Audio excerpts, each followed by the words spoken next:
One of the most lively characters in KTIB history was Chuck Boutwell. Here he speaks about KTIB and the more lighter side of broadcasting. Chuck Boutwell, how are you today? Fine, how you doing, William? Well, very good. Let's start from the beginning. Are you from our area originally? I'm from Thibodeau, yeah, born and raised in Thibodeau. Now, did you also go to Nichols State? Went to Nichols right out of high school and then came back later and finished in the early 90s. Okay. Now, did you have any jobs before you got into KTIB? I did some film crew work in the 80s, and then when I went back to school at Nichols is when I applied for a job at KTIB. Any particular films that we know? What was it? Long Hot Summer was the first one. Then it was sort of a string of really bad TV movies that they did a lot of TV movies in New Orleans for a while though because they were cheap and the crew workers, you know, the labor was cheap. I did a little work on JFK. Recently, I went back and did a little work on Glenn Petrie's The Scoundrel's Wife as the location manager. It could be worse. You could have worked on Nutriman. It could have been much, much worse. Okay. All right. Well, tell us how you first got hooked up with KTIB. Well, like I said, when I went back to college, and I was looking for a job that would work well with being in school, and I checked the KTIB, and Marie Bergeron was the manager then. And it just seemed like a really good job this is back before automation, so they had to have someone there, and as long as they were on the air. So the night shift people would come in 5:30 or 6 and stay till midnight, and they would get the music over the satellite at the time, but you still had to insert the local commercials and do the weather and stuff like that. So you'd have big chunks of time in between where it was really, really good job for getting schoolwork done and reading and stuff. And that was late 91, and then pretty soon Miss Marie put me to work helping her out with the news, and that turned out to be pretty fun. Okay. Now, I take it Marie, of course, been an institution, both Thibodeau and Houma, from her days at KTIB and KHOM. So all the years you were there and that she was there through, I guess, 99, she must have been one heck of an influence to work with. Oh, she was a card. And she knew everybody and, knew everything about everybody, and she knew a lot about local news. I learned a lot from her. I didn't know anything at all. I'm not even sure why the heck she wanted me to help out with news, but it turned out to be a lot of fun, and I got a few years worth of work out of it. Any funny stories that occurred with you and her along the way?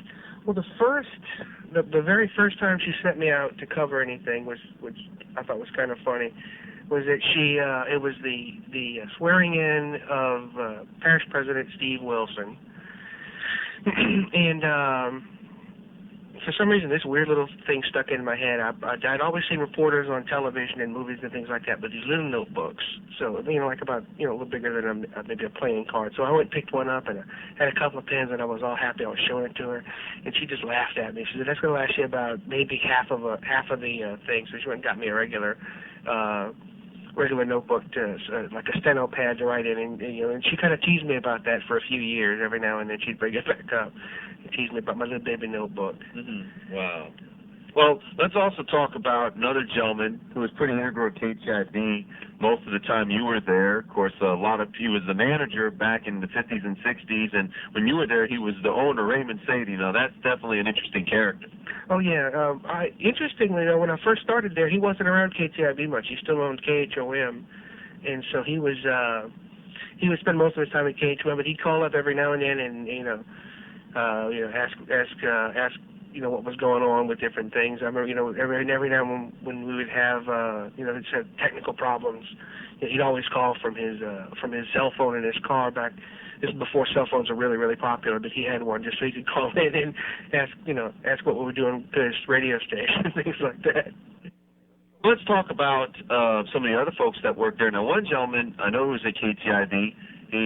I think was at KHOM when you first started, and he came over when Mr. Sadie sold KHOM. He was a pretty darn good newsman and announcer, Roy Vicknair. Oh, Roy Vicknair was a legend. In fact, his voice is still on a couple of things they have at the radio station now. But yeah, he was a legend. He had the most incredible voice, and he was this little bitty guy.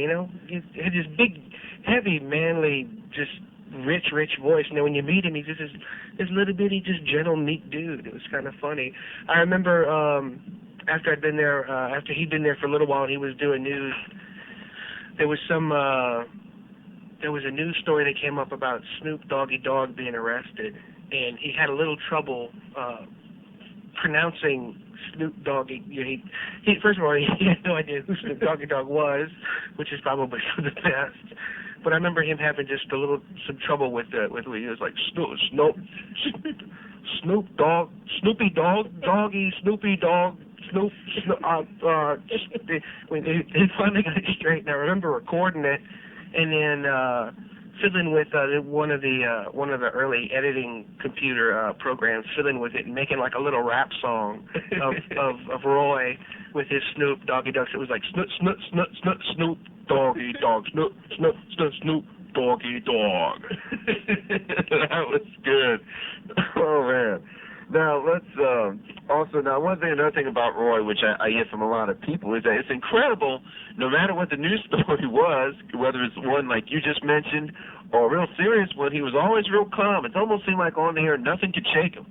Yeah, that's true. I used to have I can't think of any good examples right off, but yeah, I remember he read everything, was just totally calm, and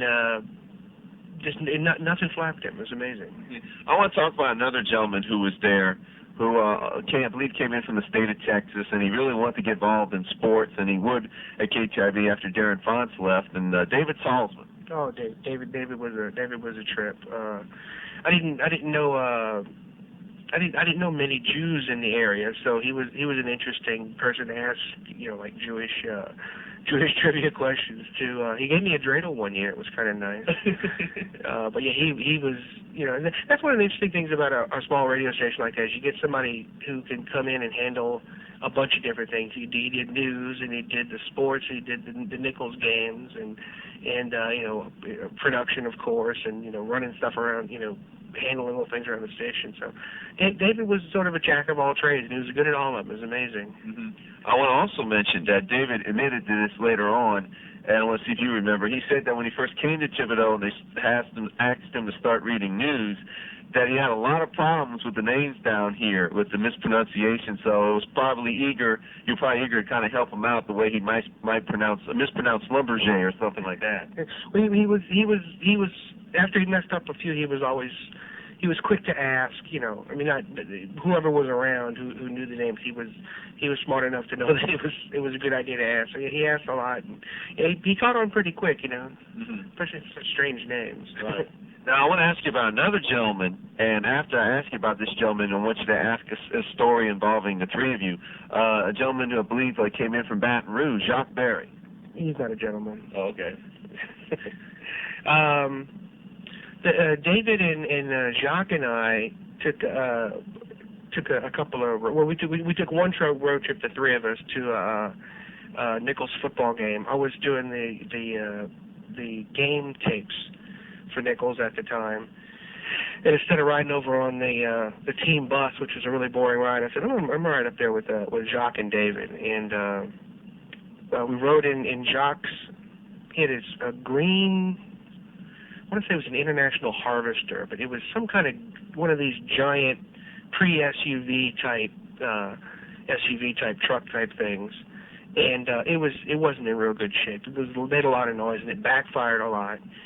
And it sort of became our running joke along the way to every time it backfired, it reminded us of when we would do the turkey shoot game on KTIB, where they would have you try to guess how many shots it would take to kill the turkey, and you hear bam, bam, bam, boom. So every time Jacques' truck would backfire, one of us would make the turkey sound, and it just became giddy after a while on a long drive like this. Boom, boom. Wow. Now, I take it also when you were there, assuming we didn't blow out the microphone, it's taking another gentleman you probably worked with, because I think his career lasted pretty well into the 90s as well, a gentleman we mentioned a little bit earlier, Darren Fonts.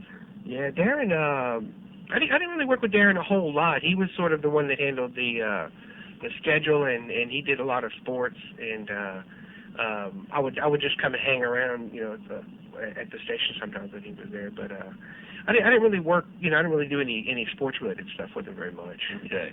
Well, let's also ask about a gentleman who I know worked for a good long time at KTIB and probably one of the most dynamic personalities we ever had, especially on weekends with all of his Cajun music, Leroy Mark.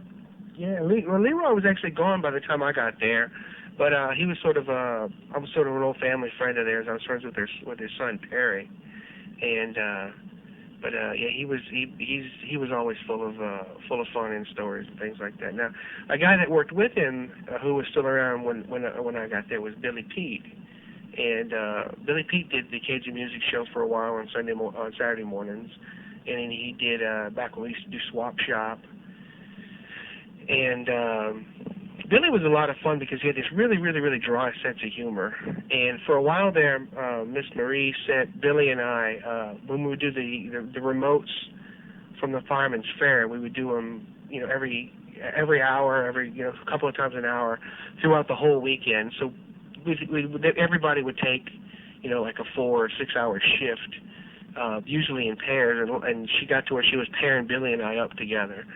And we had a lot of fun cutting up on the air with that. We got to where we would, it became sort of a running joke with us, for instance, about, Billy would always try to encourage people to come and tell them that, like the ground was really dry. And for some reason that was a big issue for a couple of years there with the rain and things. So it became sort of a running joke with us, trying to come up with a metaphor for how dry the ground was. We'd go like, the ground, everybody wanted to come out today, the ground's really dry, it's about as dry as Chuck's scalp. Or, it's as dry as an old man's elbow. Or, it's as dry as Billy Pete's sense of humor. So that was sort of our running thing for a while. Wow.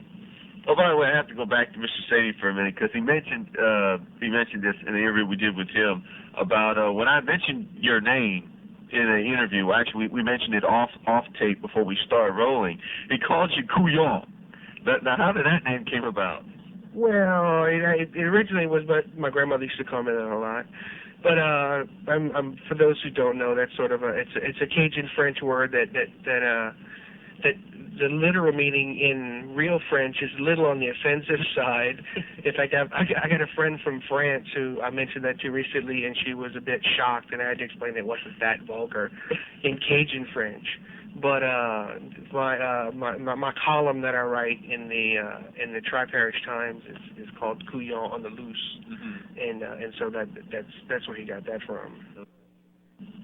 Of course, also, Chuck, in the recent years, your work at the station, a lot of good people who worked in news and sports, Shane Warner, of course, Brendan Mathern, and also Laura McKnight, mainly, of course, in Just News. And I know she's, as we're doing this interview, writes a little bit for Bayou Business Review. And I guess it's kind of good to know that there's still a lot of young people like them interested in radio and making a productive career from it. Yeah, it's been good to work with a lot of these younger people lately that have gone on to do bigger and better stuff. Shane I've always thought was just absolutely incredible. I mean, he had a great voice, and he was always Shane was always really, really on top of it. When he was reading, I mean, he was just seemed really, really, really sharp. Brennan of course was very good, and he went on to work down in the Bayou, and Laura McKnight is moving more into print stuff lately, and she's a really, really good writer.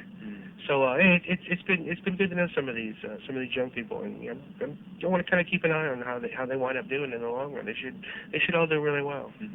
Now, of course, also recently, Rainey Blanchard came back. She was here a little while back and went elsewhere and came in and has done a respectable job. But one guy we got to mention, who you had a lot of interaction with on Dialogue right after Shane left, and on the air and off the air, one heck of a character, and Gene Richard. Oh yeah, Gene is just one of those great, Gene's just a great guy.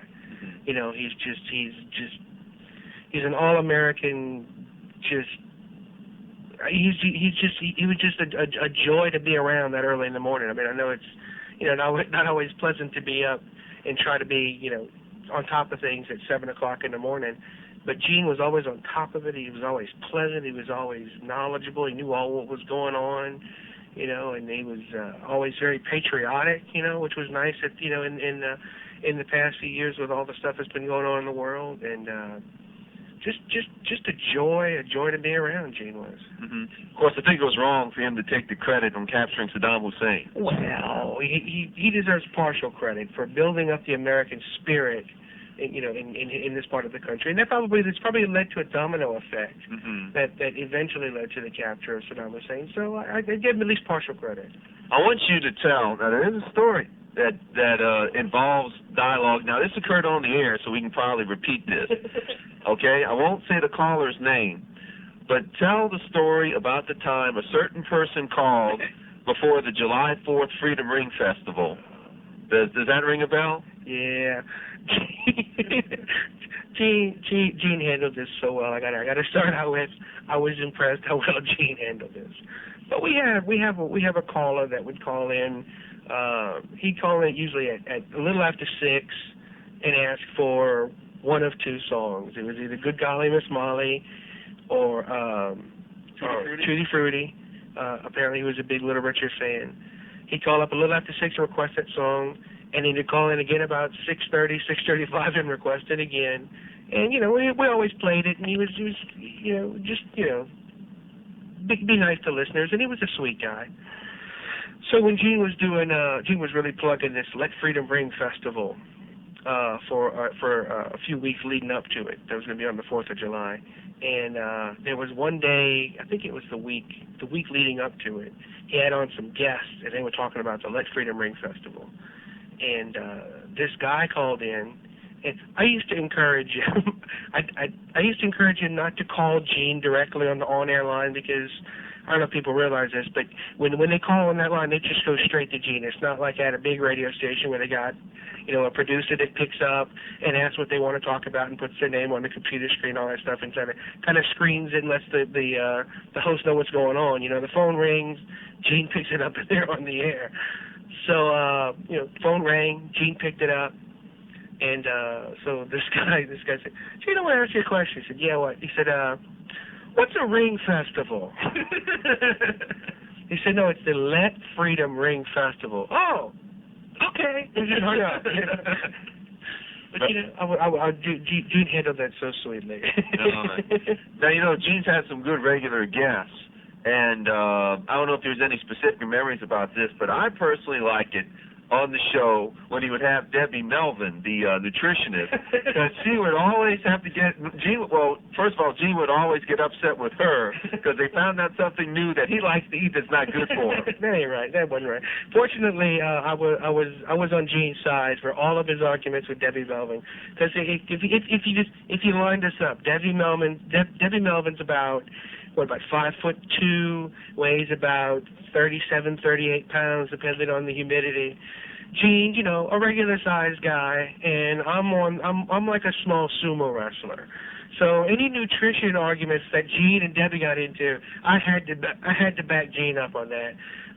And a lot of times that early in the morning, you know, they'd get the show going, and I would be eating something, you know, in the next room. And a lot of times I would have like a 2-liter Coke that I would try to finish off before the end of the show, and, you know, either a bowl of grits or some garbage food from McDonald's or something like that. And so it was pretty obvious that I was on Gene's side for most of these arguments.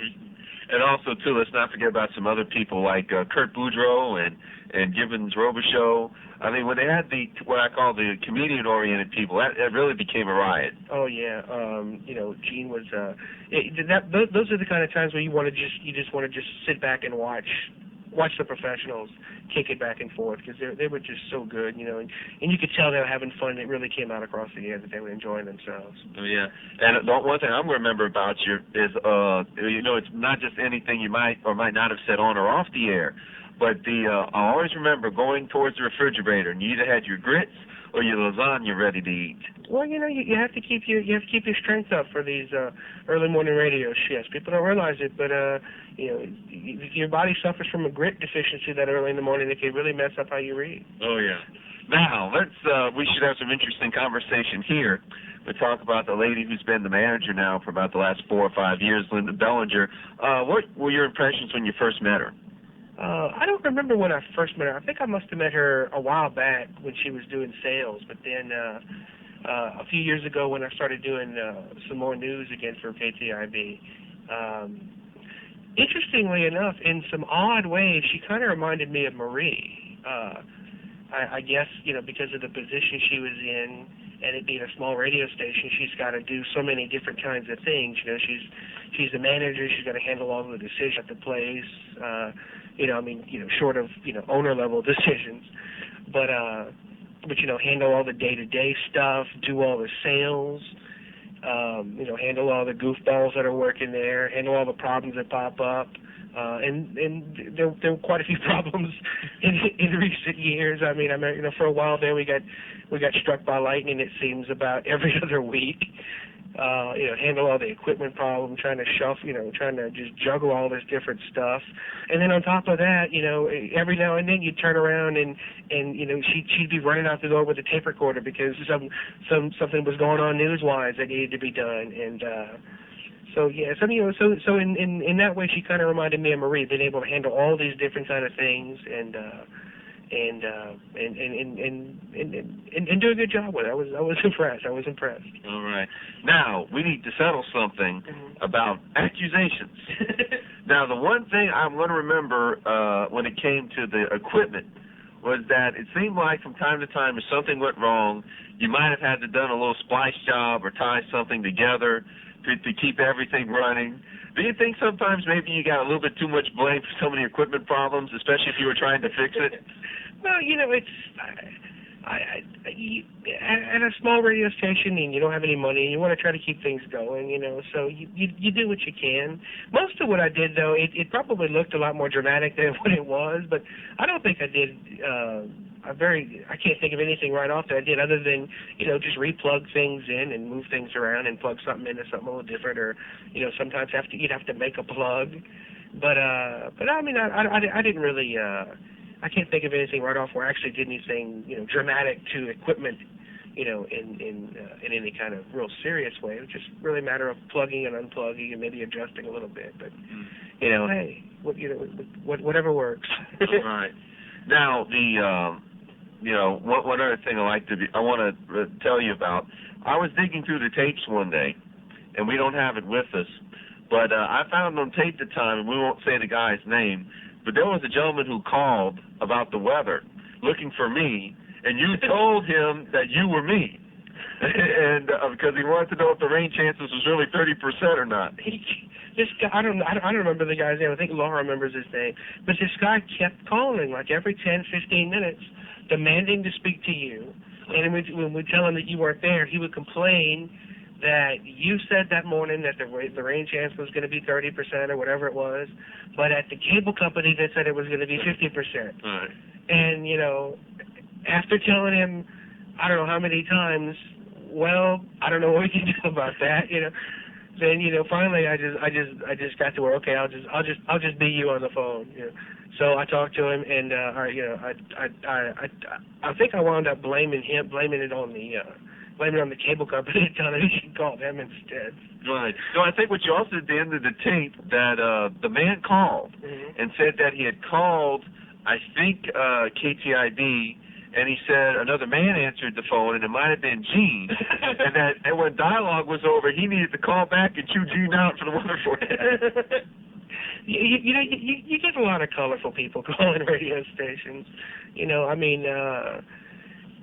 Between that and there was a guy that used to call Laura every day for the when she would do Spellbound. And you're always nice to these people because it's good to be nice to people in general. But these are your regular listeners, so it's you try to be, maybe even go out of the way a little bit to be especially nice to them. But there was one guy who'd call. Laura would give out the scrambled letters, and people would try to unscramble letters and call in and guess what the word was, and they'd get on the list and then there'd be a prize drawing once a week. Well, this guy would call, and frequently he'd call. His general pattern was like 3 or 4 times he would call. He'd call once and ask what the letters were again. Laura would have to stop what she was doing and give the answer, give the scrambled letters again. Then he'd call back and guess words that didn't even have the scrambled letters in them, usually 2 or 3 times. And then when Laura would give the answers, he would call back again after, and with at least 1 or 2 more wrong guesses after she'd given the right answers over the phone, over the air. So it's just you wind up with a lot of colorful characters like that. Yeah. Mm-hmm. Now, I want you to tell people about a funny news story you had to read. Now, the story itself wasn't funny because it was an arrest, I think, in Morgan City. And the guy had a first name that was similar to a famous actor, like a modified version of the gentleman who starred on the FBI. Oh, yeah. This was the strangest first name I've seen ever on this whole entire planet. This guy's first name was, one word, Ephraim Zimble. And his last name was like Jackson or something, like Ephraim Zimble Jackson. And I was amazed that I got through that, and then I wound up, emailing a bunch of different people that I knew, with, telling them where the website was to go catch this guy's name. But that was the strangest first name I've ever seen. Wow. Well, I take it also one part of KTIB's coverage of everything is usually the elections. Now, I'm sure along the way there might have been a funny story or two about covering those things. Yeah, that was always a trip, because you'd have people call up to ask you what about a particular race, while you're on the air reading the results to those races, which I thought was a little lazy. I mean, like everybody's got access to an AM radio, I would have thought. But a lot of times if you're too busy, you just you say, hey, look, I'm going to put you on hold for a minute, okay? And you put them on hold, and when you're on hold, you can listen to the station, and usually within a few minutes, the person on the air get around to reading the one they're looking for, then they just hang up. But I remember one night, maybe 5-6 years ago, there was an election going on, and some lady called up. I think Billy Pete was at the courthouse calling in, and this lady called up to complain. She was in tears, complained that we were calling somebody. I forgot the person's name, Fred Johnson, complained that we were saying Fred Johnson was incompetent. And I said, I've been listening. I'm pretty sure we haven't called anybody incompetent. She said, no, I heard it. Y'all, I heard him on the air. Y'all are calling him incompetent. She said the reporter had said it a bunch of times. Anyway, I don't know what to tell you. I'm pretty. I said I'll check. Can you call back in a few minutes? So I called Billy Pete. I said, look, Billy, I'm pretty sure this wasn't you or whatever. He said, no, I've been calling Fred Johnson incompetent. I know what she's talking about. So she called back a few minutes later, and she was crying this time. She said, I've been hearing him calling him incompetent all morning. I mean, all night. I said, are you sure you're listening to KTIB? It's not, I said, was it like a commercial during the week or something? I mean, I don't even think we had any commercials when people were calling people incompetent. And I said, well, what exactly were you hearing? She said, the reporter's saying Fred Johnson is the incompetent. And I went, do you mean the incumbent? She said, I don't know what y'all call it. And I said, well, incumbent means that's the person that was in office and he's running again. He said, well, that's not true. Well, I don't know what to tell you. I mean, they've got him listed as the incumbent. Well, my daddy was the one that had the office, and he died, and they appointed somebody to replace him, and then they running again. But if anybody should have been the incumbent, it should have been me. I don't know what to tell you. Take it up with the election officials. But that reminds me of the story a few years ago in broadcasting. The Minnesota Timberwolves were supposed to come to New Orleans, and the deal fell through. Before the deal fell through, they asked people, what you thought the nickname of the team should be when they moved. And an old lady called Channel 4 and said she thought the team ought to be called the Mavericks. Well, before the sportscaster could tell her that Dallas had that nickname, she said, that way we can name it after the great LSU player Pete Maverick. That's why I don't follow sports. Yeah. And I don't blame you in that regard. Look what it's done to me. Well, Chuck, we don't want to forget about another important part of KTIB history that lasted, I guess, over 4 decades. Every Sunday morning, the Southern Tones Gospel Show aired on a regular basis, and I know you did the board for a lot of those shows. That must have been fun. Oh, yeah. The whole Sunday morning thing for a while there was a lot of fun. We'd have we'd have a couple of tape segments, and then some guy would come in and preach in the production room live, and then of course in the Southern Tones would come in for, I want to say 45 minutes or an hour, and a lot of times we'd go past. We'd go like an hour, hour and a half. But they would set up in the other room with one microphone, and they would have their whole little band set up and the whole group, and they would sing live for like the whole show. They'd have one guy, Raymond Ellis, would take calls and read letters, making requests and things like that, and making dedications, and they would just sing songs live, and they were really, really good. I mean, they used to sing at the Jazz Fest every year, and they were a bunch of guys from a bunch of different churches in the area, and sometimes they would take a break during a really, really heavy part of the cane harvest season, because a few of them work at sugar mills, and so they have to take a few-week break sometimes. But yeah, live gospel music every Sunday morning at KTIB was a real trip, and it was always fun to be around, and always make sure we'd have coffee and things like that, and we'd goof around while we were getting ready to, while they were setting up and things like that, and sometimes I'd be singing in the other room, doing my Ray Charles imitation or something like that. And they were all a trip. I hadn't talked to them in a while. I have to get back in touch with them. They were some fun guys. So before we head out, it sounds like there's so many different memories. I know it's hard to think of all of them at one sitting, and of so many different people at the station. So it sounds like overall it's been an interesting ride for you at KTIB. Oh yeah, man. I've really, really been blessed to know some really interesting people over there, and it's been very rewarding, and I really wish KTIB luck in the next 50 years. It seems like they've got some good people, some good new owners who are willing to give it the support that it needs, and some good people. I really wish them luck. Chuck Boutwell,